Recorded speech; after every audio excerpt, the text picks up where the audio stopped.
Hi all, welcome back to my channel unique kids. ഇപ്പോൾ എല്ലാവരും ഇല്ലെങ്കിൽ കുറച്ച് പേരെങ്കിലും നമ്മുടെ ചക്കക്കുരു ഷെയ്ക്ക് ട്രൈ ചെയ്ത് നോക്കിയിട്ടുണ്ടാവും. വാട്സപ്പിലൊക്കെ വൈറലായിട്ടുള്ള ചക്കക്കുരു ഷെയ്ക്ക് എല്ലാവരും ട്രൈ ചെയ്ത് നോക്കിയിട്ടുണ്ടാവും. പക്ഷേ ഇതേപോലൊരു പുഡിങ് അങ്ങനെ ആരും ട്രൈ ചെയ്ത് നോക്കിയിട്ടുണ്ടാവില്ല. ഇതിപ്പോൾ ഞാൻ ചെയ്യാൻ വേണ്ടിയിട്ട് പോകുന്നത് ചക്കക്കുരു വെച്ചിട്ട് ചെയ്യാൻ പറ്റിയിട്ടുള്ള ഈസി ആയിട്ടുള്ളൊരു പുഡിങ് റെസിപ്പിയാണ്. ഇപ്പോൾ കുട്ടികൾക്കൊന്നും നമ്മൾ ചക്കക്കുരു കറി വെച്ച് കൊടുത്താലും അല്ലെങ്കിൽ വേറെ എന്തെങ്കിലുമൊക്കെ ചെയ്ത് കൊടുത്താലൊന്നും അവർക്ക് വലിയ ഇഷ്ടം ഉണ്ടാവില്ല. പക്ഷേ ഇതേപോലെ ഒന്ന് ചെയ്ത് കൊടുത്താൽ ഉറപ്പായിട്ടും അവർ കഴിക്കും. അത്ര ടേസ്റ്റി ആയിട്ടുള്ള ഒരു പുഡിങ് ആണിത്. അപ്പോൾ നമുക്കിതെങ്ങനെയാണ് ചെയ്യുന്നതെന്ന് നോക്കാം. അതിനു മുമ്പ് നിങ്ങൾ ആദ്യമായിട്ടാണ് ഈ ചാനൽ കാണുന്നതെന്നുണ്ടെങ്കിൽ ഒന്ന് സബ്സ്ക്രൈബ് ചെയ്യുക കേട്ടോ. കൂടെ ബെല്ലൈക്കൺ കൂടെ ഒന്ന് പ്രസ് ചെയ്ത് കഴിഞ്ഞാൽ ഞാൻ വീഡിയോസ് ഇടുമ്പോൾ തന്നെ നിങ്ങൾക്ക് നോട്ടിഫിക്കേഷൻ കിട്ടും. അപ്പോൾ നമുക്ക് വേഗം തന്നെ വീഡിയോയിലേക്ക് പോവാം. അപ്പോൾ അതിനായിട്ട് നമുക്ക് ആദ്യം ചൈന ഗ്രാസ് ആണ് വേണ്ടത്. അപ്പോൾ ഞാനിതിവിടെ ഒരു 10 ഗ്രാമിൻ്റെ പാക്കാണ് എടുത്തേക്കുന്നത്. അപ്പോൾ അതൊരു പാത്രത്തിലോട്ട് ഇട്ടിട്ട് അതിലോട്ടൊരു 1/4 കപ്പ് വെള്ളവും ചേർത്തിട്ട് ഒരു 10-15 മിനിറ്റ് അത് നല്ലപോലെ കുതിർന്ന് വരാൻ വേണ്ടിയിട്ട് മാറ്റി വയ്ക്കണം. അപ്പോൾ അത് കുതിർന്ന് വരുന്ന സമയം കൊണ്ട് നമുക്ക് ഏകദേശം ഒരു 10 ചക്കക്കുരുവോളം എടുക്കാം. ഈ ഒരു ചക്കക്കുരു ഞാനിപ്പോൾ വേവിച്ച് വെച്ചേക്കുന്നതാണ്. അതിൻ്റെ പുറത്തുള്ളൊരു വൈറ്റ് കളറുള്ളൊരു തൊലി കളഞ്ഞിട്ട് ഒന്ന് വേവിച്ച് വെച്ചേക്കുന്നതാണ്. അപ്പോൾ ഈ ഒരു ചക്കക്കുരു ഇട്ടിട്ട് ആ ഒരു ചക്കക്കുരു മുങ്ങാനുള്ള വെള്ളവും കുക്കറിലോട്ട് ചേർത്തിട്ട് ഒരു വിസിലടിക്കുക. ഒരു വിസിലടിച്ചതിന് ശേഷം ഒരു 10 മിനിറ്റ് ചെറിയ തീയിലിട്ടിട്ട് ഇതൊന്ന് വേവിച്ചെടുക്കുകയാണ് ഞാൻ ചെയ്തിരിക്കുന്നത്. അങ്ങനെ വേവിച്ചെടുത്തിട്ടുള്ള ഈ ഒരു ചക്കക്കുരു ഞാനൊരു മിക്സിയുടെ ജാറിലോട്ട് ഇട്ടിട്ട് നല്ലപോലെ ബ്ലെൻഡ് ചെയ്തെടുക്കാൻ വേണ്ടിയിട്ട് പോവുകയാണ്. ഏകദേശം ഒരു 10 ചക്കക്കുരു ആണ് ഞാൻ ഈ ഒരു പുഡിങ് ഉണ്ടാക്കാൻ വേണ്ടിയിട്ട് എടുത്തേക്കുന്നത്. അതിൻ്റെ ബ്രൗൺ കളറിലുള്ള തൊലി കളഞ്ഞിട്ടില്ല, അത് അങ്ങനെ തന്നെ വെച്ചിട്ടാണ് വേവിച്ചെടുത്തേക്കുന്നത്. ഇതിങ്ങനെ മിക്സിയുടെ ജാറിലോട്ട് ഇട്ട ശേഷം അതിലോട്ട് ഒരു 1/2 കപ്പ് പാലും കൂടി ചേർത്തിട്ട് നല്ലപോലെ അത് ബ്ലെൻഡ് ചെയ്തെടുക്കുക. ഞാൻ നല്ലപോലെ അടിച്ചെടുത്തിട്ടുണ്ട്. ഇനി അത് മാറ്റി വയ്ക്കാം. ഇനി വേറൊരു പാത്രത്തിലോട്ട് ഒരു പാക്കറ്റ് പാലൊഴിച്ചതിന് ശേഷം ഏകദേശം 450 ഒരു 500 ml പാലൊഴിച്ചതിന് ശേഷം അതിലോട്ട് ഇതേപോലൊരു ബോക്സിലുള്ള മിൽക്ക് മെയ്ഡ് മുഴുവൻ ഞാൻ അതിലോട്ട് ഒഴിച്ചു കൊടുത്തിട്ടുണ്ട്. അത് ഏകദേശം ഒരു 50 രൂപയുടെ ഒരു ചെറിയ ബോട്ടിലാണ്. അതിൽ നിറയുള്ള കണ്ടൻസ്ഡ് മിൽക്ക് അതിലോട്ട് ഒഴിച്ചു കൊടുത്തതിന് ശേഷം അതിലോട്ടൊരു 1/4 കപ്പ് പഞ്ചസാരയും കൂടെ ഇട്ടിട്ട് ലോ ഫ്ലെയിമിൽ ഞാനത് നല്ലപോലെ മിക്സ് ചെയ്തെടുക്കുകയാണ്. നമ്മളിത് രണ്ടും ചേർത്ത് കൊടുത്തതിന് ശേഷം ഒരു പാല് നല്ലപോലെ ഇളക്കി കൊടുക്കണം. അല്ലാന്നുണ്ടെങ്കിൽ ആ ഒരു കണ്ടൻസ്ഡ് മിൽക്ക് അടിയിൽ പോയി പിടിക്കും. അപ്പോൾ അത് നല്ലപോലെ ഇളക്കിക്കൊണ്ടിരിക്കുക. ഞാനിപ്പോൾ ലോ ഫ്ലെയിമിലാണ് വെച്ചേക്കുന്നത്.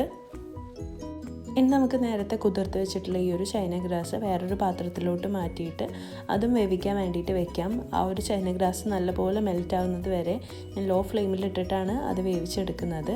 അപ്പോൾ ഇത് രണ്ടും, ഈ ഒരു ചൈന ഗ്രാസും ഈ ഒരു പാലും എപ്പോഴും നല്ലപോലെ ഇളക്കിക്കൊണ്ടിരിക്കണം. അല്ലാന്നുണ്ടെങ്കിൽ അത് അടിയിൽ പിടിക്കും, രണ്ടും അടിയിൽ പിടിക്കും.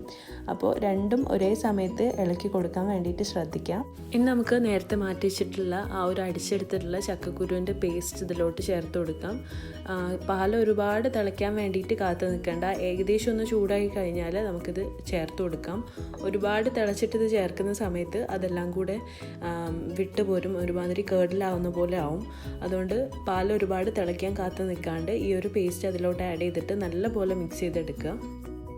പാല് നല്ലപോലെ തിളച്ച് വന്നിട്ടുണ്ട്. പാലും ചൈന ഗ്രാസും ഒരേ ചൂടിലിരിക്കുന്ന സമയത്ത് വേണം ഇതിലോട്ട് ചൈന ഗ്രാസ് ചേർത്ത് കൊടുക്കാൻ വേണ്ടിയിട്ട്. ചൈന ഗ്രാസിന് ഒരു ഇച്ചിരി ചൂട് കുറവാണെന്നുണ്ടെങ്കിൽ പാല് ചീത്തയായിട്ട് പോവും. അപ്പോൾ അതൊന്ന് ശ്രദ്ധിച്ചിട്ട് ചെയ്യുക. പാല് നല്ലപോലെ തിളച്ച് വരുന്ന സമയത്ത് നല്ല ചൂടുള്ള ചൈന ഗ്രാസ് അതിലോട്ട് ചേർത്ത് കൊടുത്തിട്ട് ഒന്ന് നല്ലപോലെ മിക്സ് ചെയ്തെടുത്തിട്ട് ഫ്ലെയിം ഓഫ് ചെയ്യുക. ഒരുപാട് മിക്സ് ചെയ്ത് കുറേ നേരം പിന്നെയും പാല് തിളയ്ക്കാൻ വേണ്ടിയിട്ട് മാറ്റി വയ്ക്കരുത്. ചൈന ഗ്രാസ് ചേർത്ത് എല്ലാം കൂടെ ഒന്ന് മിക്സ് ചെയ്തിട്ട് അതങ്ങ് മാറ്റി വെച്ചാൽ മതി. ഏതെങ്കിലും ഒരു പുഡിംഗ് ട്രേ എടുത്തിട്ട് നമ്മൾ ഉണ്ടാക്കി വെച്ചിട്ടുള്ള ഈ ഒരു പുഡിങ്ങിൻ്റെ മിക്സ് അതിലോട്ട് ചേർത്ത് കൊടുക്കുക. ആ ഒരു ചൂടോടുകൂടി തന്നെ ഈ ഒരു പാത്രത്തിലോട്ട് ചേർത്ത് കൊടുക്കണം. അപ്പോൾ ഈ ഒരു പുഡിംഗ് ട്രേയിലോട്ട് ഞാൻ ആ മിക്സ് എല്ലാം മാറ്റിയിട്ടുണ്ട്. ഇനി നമുക്കിത് ചൂടാറാൻ വേണ്ടിയിട്ട് വെയിറ്റ് ചെയ്യാം.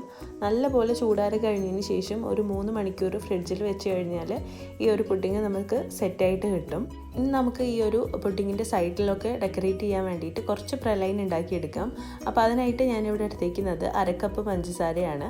അത് ലോ ഫ്ലെയിമിലിട്ടിട്ട് നല്ലപോലെ മെൽറ്റായി വരാൻ വേണ്ടിയിട്ട് ഒന്ന് വെയിറ്റ് ചെയ്യാം. ഇനി നിങ്ങൾക്ക് ഇങ്ങനെ വേണ്ടാന്നുണ്ടെങ്കിൽ സാധാരണ കപ്പലണ്ടി മിഠായി മേടിച്ചിട്ട് അത് പൊടിച്ചിട്ടാലും മതി. നിങ്ങളുടെ ഇഷ്ടത്തിന് ചെയ്യാം. ഇതിപ്പോൾ നല്ലപോലെ കാരമലായി വന്നിട്ടുണ്ട്. ഇങ്ങനെ അതുവരെ നമ്മൾ ഈ ഒരു പഞ്ചസാര ഇളക്കി കൊടുക്കരുത്. ഇങ്ങനെ ആയി കഴിഞ്ഞതിന് ശേഷം അതിലോട്ടൊരു 1/2 കപ്പിനടുത്ത് കടല ചേർത്ത് കൊടുക്കാം. എന്നിട്ട് അത് നല്ലപോലെ മിക്സ് ചെയ്തതിന് ശേഷം ഒരു ബട്ടർ പേപ്പറിലോട്ട് സ്പ്രെഡ് ചെയ്ത് കൊടുക്കാം. നിങ്ങൾക്ക് സാധാ ഈ ഒരു ടേബിൾ ടോപ്പിന്മേൽ ചെയ്യണമെന്നുണ്ടെങ്കിൽ അവിടെ കുറച്ച് എണ്ണ സ്പ്രെഡ് ചെയ്തിട്ട് അതിലേക്കും ആക്കി കൊടുക്കാവുന്നതാണ്. ഇതിപ്പോൾ ഞാൻ ഒരു ബട്ടർ പേപ്പറിലോട്ടാണ് സ്പ്രെഡ് ചെയ്യുന്നത്. ഇതിപ്പോൾ ഞാൻ നല്ലപോലെ ചൂടാറി കഴിഞ്ഞതിന് ശേഷം ആ ഒരു ബട്ടർ പേപ്പറിൽ നിന്ന് റിമൂവ് ചെയ്തിട്ട് ഒന്ന് ബ്ലെൻഡ് ചെയ്തെടുക്കുകയാണ്. നിങ്ങൾക്ക് വേണമെങ്കിൽ കുറച്ച് പൗഡറായിട്ട് ചേർക്കാം, അല്ലാന്നുണ്ടെങ്കിൽ സാധാരണ കുറച്ച് തരിതരിയായിട്ട് ചേർക്കുകയും ചെയ്യാം. ഞാനിവിടെ കുറച്ചൊരു തരിതരിയായിട്ടാണ് ചേർത്തേക്കുന്നത്. ഇതേപോലെ ക്രഷ് ചെയ്തെടുത്തിട്ടുണ്ട്. ഇനി അതിന് ആ ഒരു സെറ്റായിട്ടുള്ള പുഡിങ്ങിൻ്റെ മുകളിലോട്ട് നമുക്കിത് വെച്ച് കൊടുക്കാം. ഞാൻ ഈ ഒരു പുഡിങ് ഏകദേശം ഒരു 5 മണിക്കൂർ ഫ്രിഡ്ജിൽ വെച്ചിട്ടുണ്ട്. ഒരു 3 മണിക്കൂറിനുള്ളിൽ നമുക്കത് സെറ്റായിട്ട് കിട്ടും. കുറച്ചും കൂടി ഒരു തണുപ്പ് വേണമെന്നുണ്ടെങ്കിൽ ഒരു 5 മണിക്കൂറെങ്കിലും മിനിമം വെക്കണം. എന്നിട്ട് ഇതേപോലെ സൈഡ്സിലൊക്കെ ഒന്ന് ഇട്ട് കൊടുക്കുക. ഇത് നിങ്ങൾ ചെയ്യണമെന്നൊരു നിർബന്ധമില്ല, നിങ്ങൾക്ക് ഇഷ്ടമുള്ള രീതിയിൽ ഇത് ഡെക്കറേറ്റ് ചെയ്തെടുക്കാവുന്നതാണ്. അപ്പോൾ വീട്ടിൽ ചക്കക്കുരു ഉണ്ടെന്നുണ്ടെങ്കിൽ ഈ പുഡിങ് ഉറപ്പായിട്ടൊന്ന് ചെയ്ത് നോക്കുക. നല്ല ടേസ്റ്റാണ്. ചക്കക്കുരുവിൻ്റെ ആ ഒരു സ്മെല്ലോ ആ ഒരു ടേസ്റ്റോ ഒന്നും ഈ ഒരു പുഡിങ്ങിൽ ഉണ്ടാവില്ല, പക്ഷെ നല്ല ടേസ്റ്റാണ് കഴിക്കാൻ. അപ്പോൾ എല്ലാവരും ഈ ഒരു പുഡിങ് ഒന്ന് ട്രൈ ചെയ്ത് നോക്കിയിട്ട് ഫീഡ്ബാക്ക് എന്നെ അറിയിക്കുക. പിന്നെ നിങ്ങൾക്ക് ഈ വീഡിയോ ഇഷ്ടമായി എന്നുണ്ടെങ്കിൽ ലൈക്ക് ചെയ്യുക, കമൻറ്റ് ചെയ്യുക, ഫ്രണ്ട്സ് ആൻഡ് ഫാമിലിക്കൊക്കെ ഇതൊന്ന് ഷെയർ ചെയ്ത് കൊടുക്കുക.